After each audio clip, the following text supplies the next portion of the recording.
Have you ever stood in a place so vast and empty that you feel like the only living thing for 1,000 kilometers? My name is Vivian Laporte. I'm a Special Constable with the Royal Canadian Mounted Police, stationed in Arviat, Nunavut. For the past 4 years, I've served one of the most remote communities in Canada, about 300 kilometers north of Churchill, Manitoba. My jurisdiction covers thousands of square kilometers of Arctic tundra, coastal waters, and territory that sees temperatures drop to -50 in winter.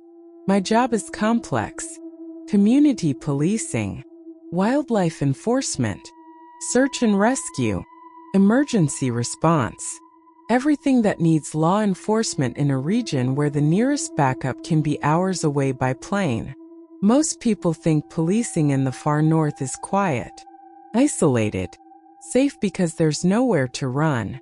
They don't understand that up here, the land itself is the biggest threat. The cold, the distance, the way the tundra can swallow people without a trace. If you stay until the end, I'll tell you about the protocols, not the ones in the RCMP handbook or the Territorial Emergency Manual. The other protocols, the ones that Inuit elders teach new officers during private conversations. The ones passed down through generations about how to survive when the tundra shows you it's more than just frozen ground. Because in Arviat and the surrounding territory, there are rules that have nothing to do with Canadian law. Rules about times when you don't go onto the land, about patterns you don't follow, about hunger that isn't biological. And if you work up here long enough, you learn that these rules exist for a reason. Because the tundra is alive. And it's always hungry. I grew up in Winnipeg. My mother was a social worker. My father was a teacher. I'm Metis. My grandmother was Cree from Norway House. Growing up, I heard stories about the land, about respecting it, about understanding that some places operate by rules older than colonization. After high school, I joined the RCMP, trained at Depot in Regina. I wanted to work in northern communities, wanted to serve in places where policing meant more than traffic stops and property crime, places where officers actually knew everyone they served. My first posting was in Nunavut, a small community on Hudson Bay, then Baker Lake. Each posting taught me something different about northern policing, about the importance of cultural understanding, about how isolation changes everything.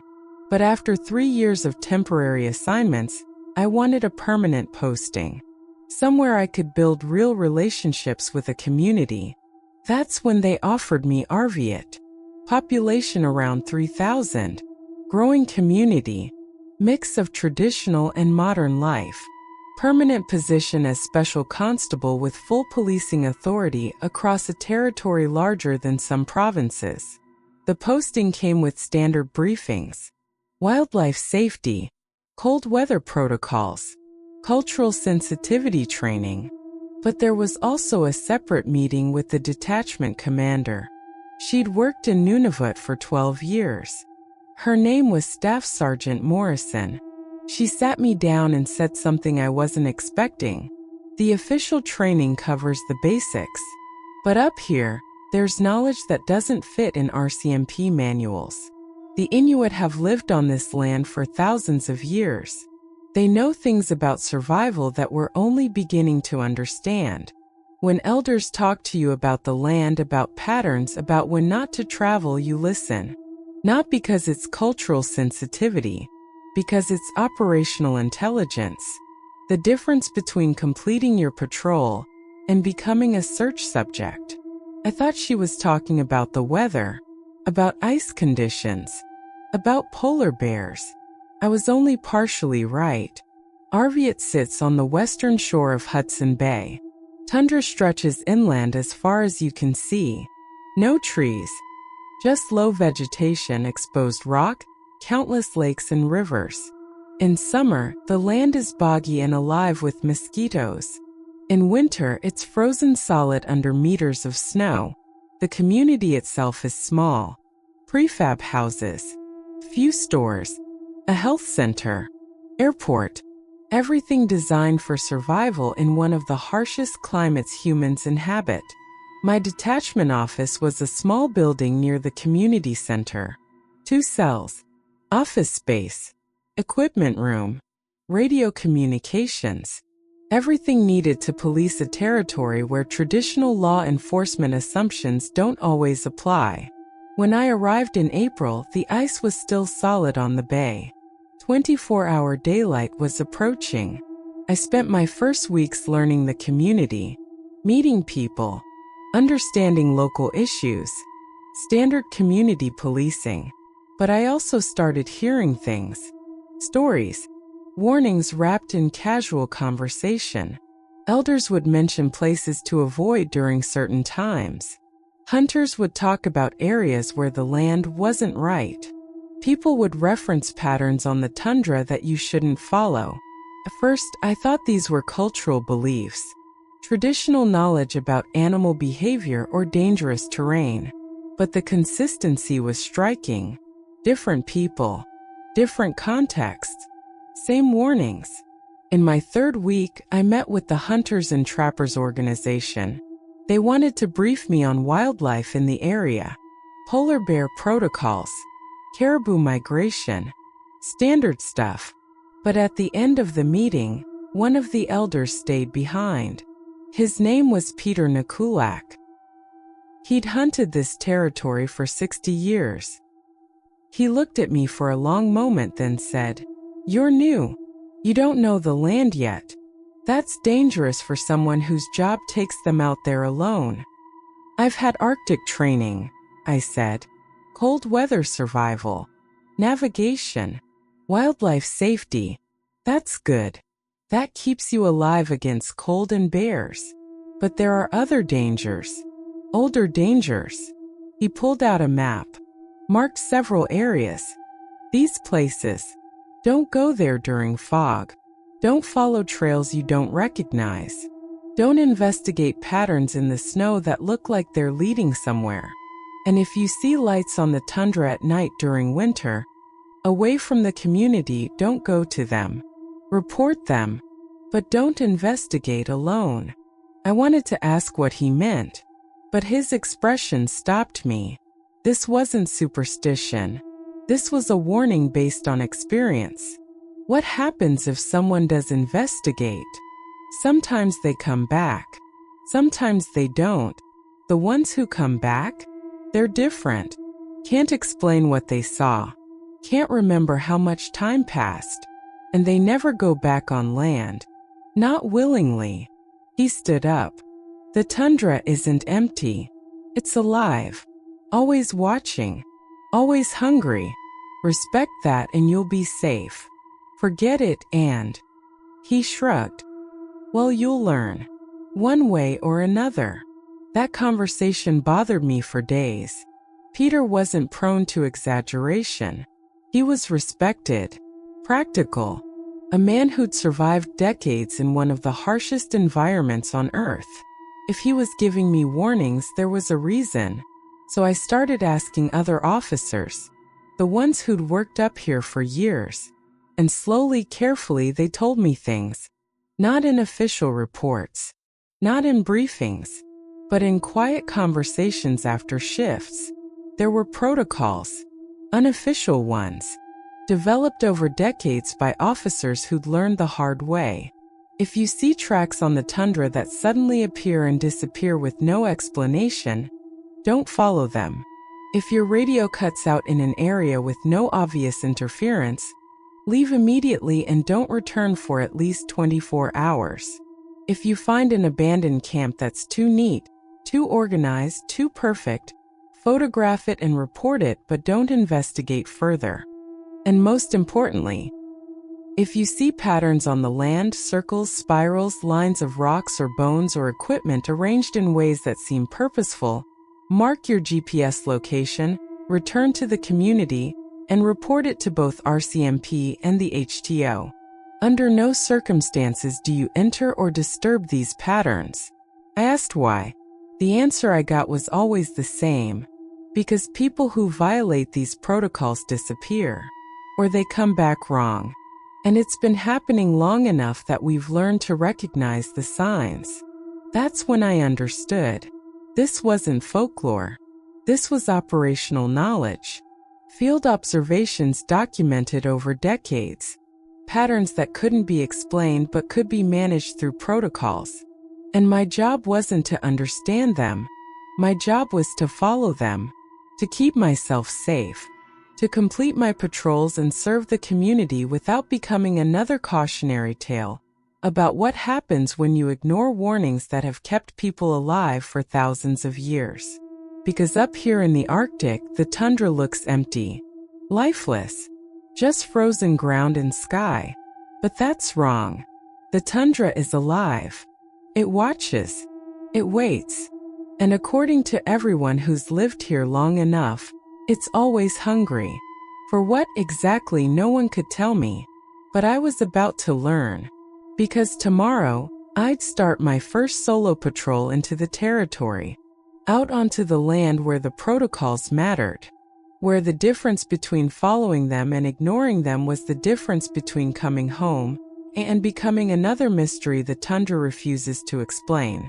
Tomorrow I'd learn why everyone who works up here eventually learns the same lesson. The tundra is alive. And it's very, very hungry. My first solo patrol was scheduled for early May. The ice was breaking up on the bay. The tundra was transitioning from winter to the brief Arctic summer. I was assigned to check on a hunting camp about 80 kilometers inland. Standard welfare check. Make sure the hunters are okay. Document any wildlife issues. Routine patrol that would take most of the day by ATV. I left at 6 a.m. The sun was already high. 20-hour daylight now. The community was quiet. I loaded my gear. Radio. GPS rifle. Emergency supplies. Everything needed for tundra travel. Staff Sergeant Morrison checked my equipment. Remember the protocols, she said. If anything feels wrong, trust your instinct. Turn around. The camp can wait. Understood. And Vivian? Peter Nakoolak called me yesterday. Said he'd talked to you. Said he gave you the warnings. She looked at me seriously. Those warnings aren't superstition. They're surviving. Every officer who's worked here for more than a year has a story. Some minor, some not. Follow the protocols exactly, especially the one about patterns. I headed inland. The ATV handled well on the still frozen ground. The tundra stretched endlessly, flat, featureless except for scattered rocks and frozen ponds. No landmarks, just the horizon in every direction. My GPS showed my route. I stayed on established trails when possible. I had a good time. After 2 hours, I stopped to check my position. Everything is normal. I was about halfway to the camp. I took a break, ate a protein bar. The silence was absolute.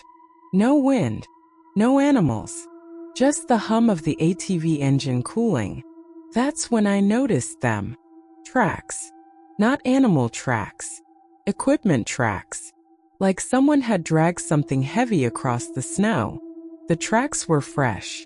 Made within the last day or two. They came from the north. Crossed my trail. Continued south. But here's what was strange. The tracks appeared suddenly. About 20 meters from where I stood, they just started. No origin point. No indication of where they'd come from. They just began in the middle of empty tundra and continued south in a perfectly straight line. I remembered the protocol. Tracks that suddenly appear with no explanation, don't follow them. I photographed them, marked the GPS coordinates, got back on my ATV. But as I was about to leave, I noticed something else. The tracks formed a pattern, not obvious at first. But when I looked at my GPS, tracking where they'd been, they weren't actually straight. They curved, subtly, creating an arc that, if continued, would form a circle. My hand went to my radio. Peter's warning echoed in my mind. Don't follow trails you don't recognize. Don't investigate patterns. I started my ATV, headed toward the hunting camp, giving the strange tracks a wide berth. But I couldn't stop thinking about them. How does something leave tracks that start in the middle of nowhere? What creates a pattern that is precise on empty tundra? I reached the hunting camp 90 minutes later. 3 hunters. All fine. Good spirits. Successful hunt. I documented their caribou harvest. Checked their permits. Standard interaction. But as I was leaving, one of the hunters, a younger man named Tommy, asked, "You came from the southeast, right? Past the flat area near Twin Lakes?" "Yes." "Why? See anything unusual? Tracks? Patterns?" My chest tightened. "How did you know?" "Because we saw them 3 days ago. Came out of nowhere. We reported it to Peter. He said not to follow them. Said to stay away from that area for at least a week." Tommy's expression was serious. "You didn't follow them, did you?" "No. Just photographed them and marked the location." "Good. Because my uncle followed tracks like that. In 2015, about 40 kilometers west of here, he was doing a patrol, found tracks that didn't make sense. Decided to follow them to the source. Radio cut out after 2 hours. Search and rescue found him 18 hours later, 30 kilometers from where he should have been. I couldn't remember anything. Couldn't explain how he'd gotten there. Quit working on the land after that. Won't talk about what happened. I radioed back to the detachment. Reported the tracks. Gave coordinates. Staff Sergeant Morrison acknowledged. Said she'd noted in the log. Said other officers would avoid that area for the next week. Standard protocol for unexplained patterns. I started the journey back. Different route. Looping west to avoid the track area. The return trip was uneventful. But I couldn't shake the feeling that I'd seen something I wasn't supposed to see. That the tundra had shown me a glimpse of something, and I'd been smart enough not to investigate further. That night I wrote my report. Professional. Detached. Observed unusual tracks at coordinates XXXX, XXXX. Origin and destination unclear. Pattern suggests purposeful arrangement. Recommend avoidance of area for minimum 7 days per established protocols. But I also wrote something else. In my personal journal. Not for official records. Just for myself. The tracks were too perfect. Too precise. Nothing natural moves like that. And the way they started from nothing, it felt like they were placed there. Like bait. Like something was trying to see if I'd follow. Over the next month I did more patrols. Met more people. I learned the territory. And I started noticing things. Patterns. Not always obvious. But there. Areas where my radio would crackle with static even though there should be clear signal. Spots where caribou trails suddenly diverted, as if avoiding something invisible. Places where the snow had melted in perfect circles, weeks before the surrounding area showed any thaw. Each time I documented it. Marked GPS coordinates. Followed protocols. And each time, elders or experienced hunters would nod when I reported these things. Like they'd seen it all before. Like this was normal for the tundra. Expected even. In June, Peter Nakoolak invited me to a meeting. Not formal. Just coffee at the northern store. But when I arrived, there were others. 5 elders. 2 experienced hunters. And 1 retired RCMP officer who'd worked in Arviat for 20 years. He was Inuk. In his 60s now. His name was Corporal David Kunu. Retired but still respected as someone who understood both Canadian law and Inuit traditional knowledge. Peter gestured for me to sit. Vivian has been here for 2 months now. She's seen some things. Follow the protocols. But she doesn't understand why yet. We think it's time she learned. Not everything, but enough. David Kunu spoke. The protocols exist because of patterns we've observed over generations. Not superstition. Observation. Documentation. Analysis. The tundra exhibits behaviors that don't fit Western scientific models. But they're consistent, predictable, and dangerous if you don't respect them. He pulled out a folder.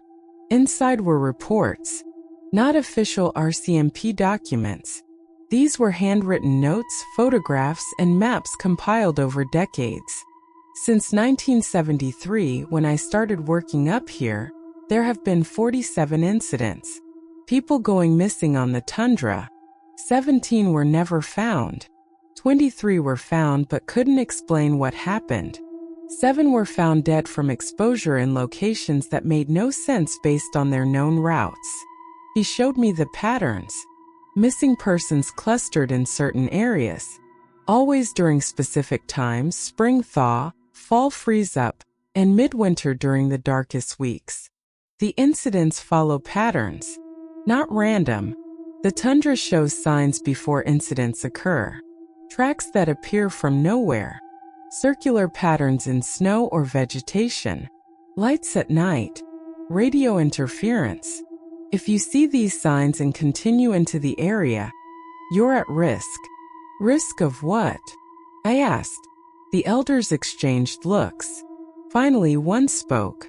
An elderly woman named Martha Kaptana. She'd lived in the region for 87 years. The tundra is alive. Not like plants or animals. Something else. Something old. Before Inuit came here, it was here. It watches. It waits. And when conditions are right, it's hungry. Hungry for what? For life. For warmth. For something we have that it needs. Martha's voice was matter of fact. Not scared. Just stating reality. It creates lures. Patterns that look purposeful. Tracks that lead nowhere. Lights that seem like they're from camps or equipment. It's trying to draw you in. Pull you off safe routes. Get you alone. Lost. And then? She shrugged. Then it feeds. How exactly, we don't know. People disappear. Or come back changed. Empty. Like something was taken from them. David continued. The protocols work because they're based on avoiding these lures. Don't follow mysterious tracks. They're designed to lead you away from safe routes. Don't investigate patterns. They're arrangements meant to attract attention. Don't approach unexplained lights. They're mimicking human activity to draw you closer. The tundra learns. Adapts. It's been doing this long enough to know what makes humans curious. What makes us investigate. And it uses that against us. Peter added, this isn't everywhere. Only certain areas. We've mapped them over generations. These are places where the land is more active, more dangerous. Some are permanent. Others seem to shift. But if you know the signs, you can avoid them. Stay safe. That's why the protocols exist. That's why we pass them down. They showed me the maps. Red zones marked across the territory. Some I'd already encountered. The area with the strange tracks. Others I hadn't reached yet. Each zone had notes. Circular patterns observed frequently. Radio interference is common. Multiple disappearances in this area. The documentation was extensive. Detailed. This wasn't folklore. This was systematic observation over decades. So what do? I asked. Just avoid these areas? When possible, yes, David said. But your job requires tundra travel. You can't always avoid red zones. So you follow protocols. You recognize the signs. And when you see them, you turn around. Immediately. No exceptions. The tundra tests everyone who works on it. The question is whether you're smart enough to recognize the test and walk away. Over the next months, I encountered more signs. In July, while checking on a stranded hunter near Magus River, I found a camp, tent, stove, supplies, all arranged perfectly. Too perfect, like a showroom display, but fresh, recently used. I photographed it, reported coordinates, didn't enter. Later, I learned no one had camped there.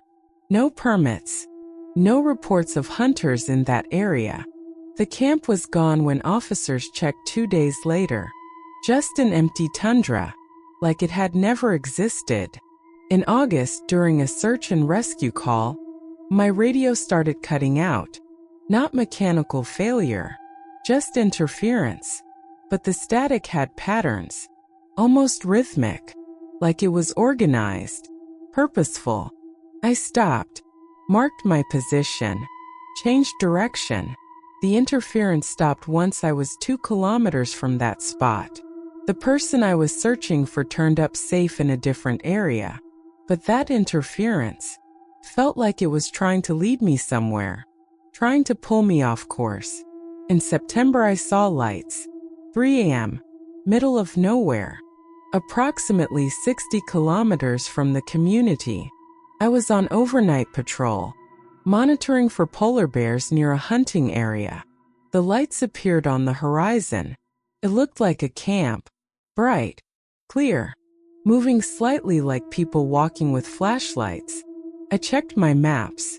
No camps were reported in that area. No hunters registered. The lights weren't natural, weren't aurora, just lights, moving, like they were searching for something. I remembered the protocol. Don't approach unexplained lights. Report but don't investigate. I radioed the detachment, gave coordinates. Staff Sergeant Morrison responded immediately. Mark it. Photograph if possible from your current position. But do not approach. Return to the route and continue patrol. The lights stayed visible for 20 minutes, then vanished. Instantly, like someone turned them off. I found out later that this happens regularly. Lights on the tundra during the dark season. Always far from communities. Always unexplained. Always dangerous for anyone who investigates. By October, I'd been in Arviat for 6 months. The dark season was beginning. Temperatures dropping. Ice forming on the bay. This was when incidents increased. David Kunu's statistics showed that 60% of disappearances occurred between October and February. The darkness did something. Made the tundra more active. More aggressive in its patterns. I was handling it well. Following protocols. Recognizing signs. Avoiding red zones when possible. But the psychological weight was building. Knowing that the land you work on is actively trying to lure you away. That every patrol might show you tracks or patterns designed to make you curious. That your job required traveling through territory where 17 people had vanished completely over the past 50 years. Changes how you think. Makes you hyper-aware. Paranoid even.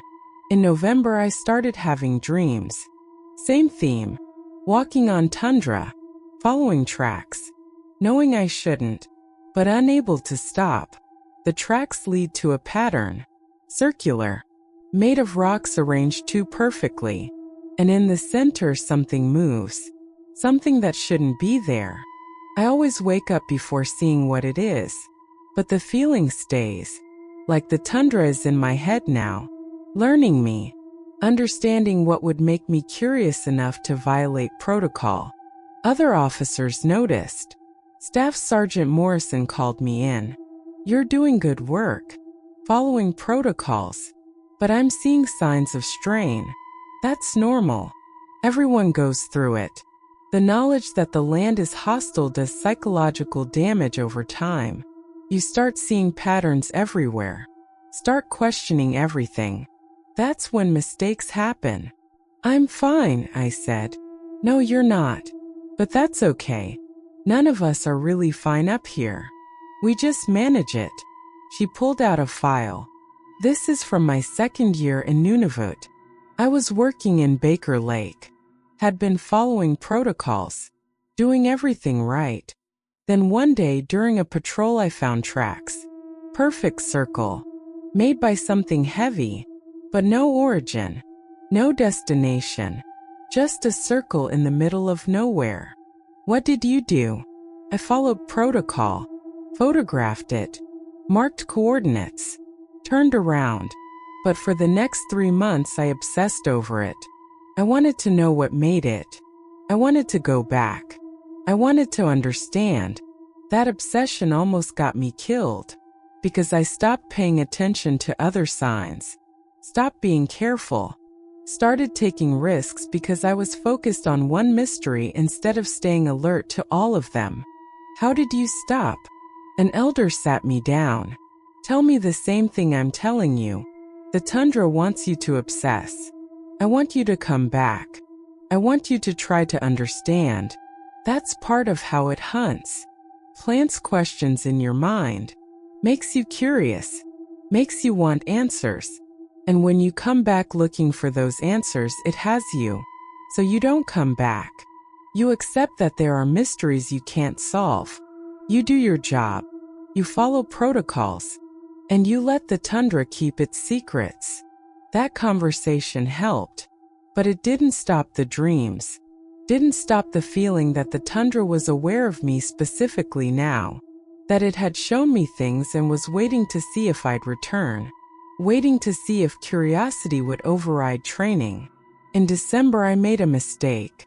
Not intentional, but a mistake nonetheless. I was responding to a wildlife complaint. Polar bear near a cabin, approximately 40 kilometers north of Arviat. I headed out at noon. Standard call. By the time I reached the area, it was already getting dark. Polar night meant only a few hours of twilight now. I found tracks, bear tracks, leading away from the cabin toward the coast. I documented them, confirmed the bear wasn't an immediate threat, started heading back. That's when I saw it. A pattern. In the snow. About 200 meters from my route. Visible in my ATV lights. Rocks arranged in a spiral.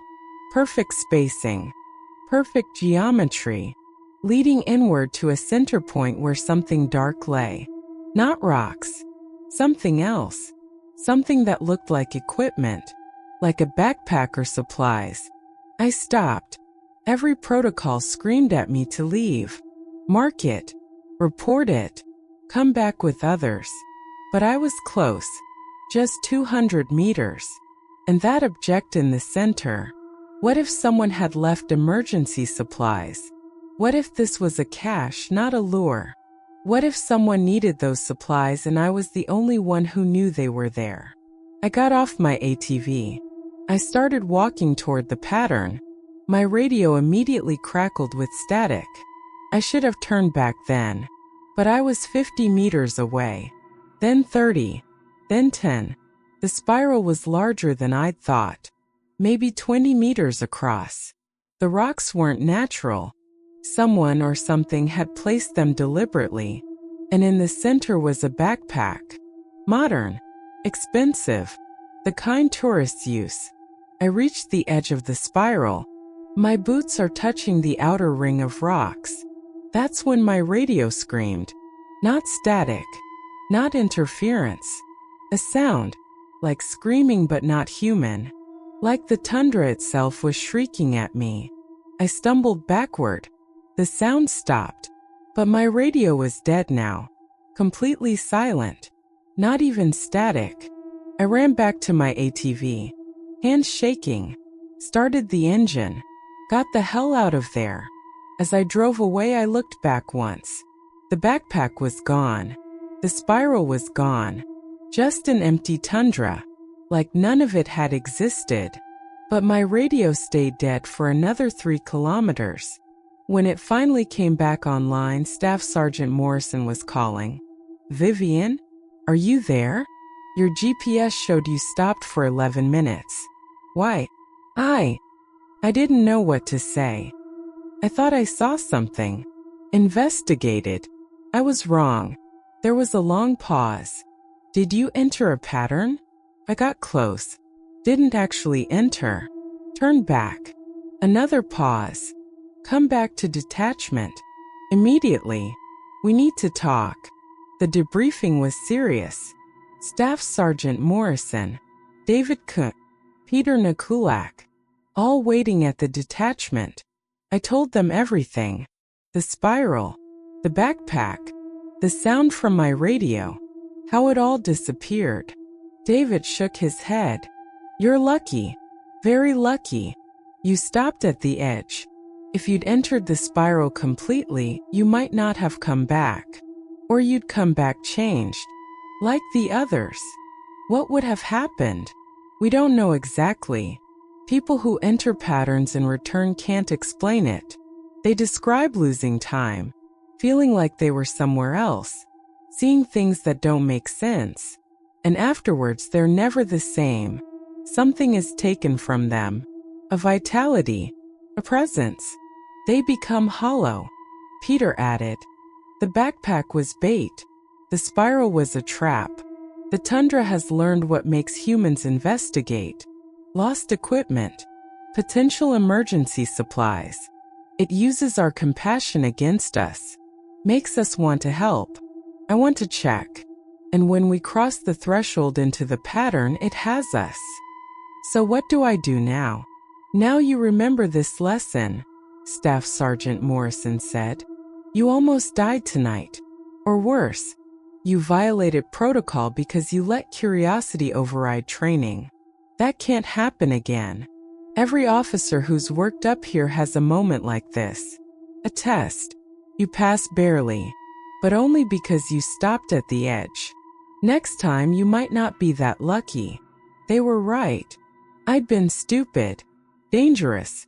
The kind of stupid that gets people killed in the Arctic. I'd let my guard down. Let the mystery pull me in. And I nearly paid the price. Over the next months I was more careful. Hypervigilant. I saw patterns twice more. Both times I immediately turned around. Marked coordinates. Reported them. Didn't investigate. I saw tracks that made no sense for more times. Each time I photographed them from a distance and avoided the area. And I saw lights on the Tundra 3 more occasions during the dark season. Each time I reported them and continued my patrol without deviation. The dreams stopped. The obsession faded. I accepted what David Kunu had said. The Tundra has secrets. My job isn't to solve them. My job is to work safely, to serve the community, to follow protocols that have kept people alive for generations. The why doesn't matter. The patterns exist. The lures are real, and people who ignore them disappear. I'm still in Arviat, coming up on 2 years now. I've seen 17 patterns, photographed 32 sets of impossible tracks, reported 41 instances of unexplained lights or radio interference. Other officers confirm similar experiences. The documentation grows. The protocols get refined. The maps of red zones get updated. And we continue working. Because people need policing up here. Need search and rescue. Need wildlife enforcement. And someone has to do it even knowing what's really out there. The Tundra is alive. I know that now. Not metaphorically. Not spiritually. Actually alive. Something ancient and patient and hungry exists under the frozen ground and endless sky. It creates lures. Tests us. Tries to draw us away from safe routes and into places where it can feed. What it feeds on: life force, warmth, consciousness, something else, I don't know. But I know it's real. Know the protocols work. Know that 17 people who violated them never came home. Sometimes, during the brightest part of summer when the sun never sets, I think about those people. About what happened to them. About whether they're still out there somehow, part of the Tundra now. Absorbed into whatever intelligence moves under the surface. And I wonder what would have happened if I'd taken one more step that December night. If I'd cross completely into the spiral instead of stopping at the edge, would I be here now? Or would I be another file in David Kunu's folder? Another name on the list of people who learned too late that the tundra doesn't just look alive. It is alive. And it's always hungry. I still patrol. Still respond to calls. Still work the territory. But I follow protocols. Every time. Without exception. Because I've seen what happens when you don't. Seen the evidence. I talk to the survivors who can't explain what they experienced. And I've learned the most important lesson anyone working up here can learn. The tundra will test you. Will show you mysteries and lures and impossible things designed to make you curious. To make you investigate. To make you take that fatal step into the pattern. And the only way to survive is to recognize the test. Turn around. And let the tundra keep its secrets. Because some mysteries aren't meant to be solved. Some things are older than human understanding. And some places on Earth still operate by rules that have nothing to do with science or law or reason. The tundra is one of those places. It's alive. It's intelligent. It's hungry.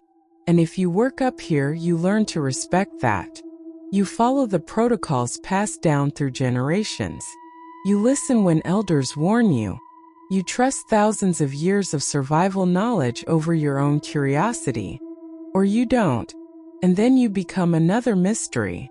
Another missing person. Another name whispered in conversations between officers and elders.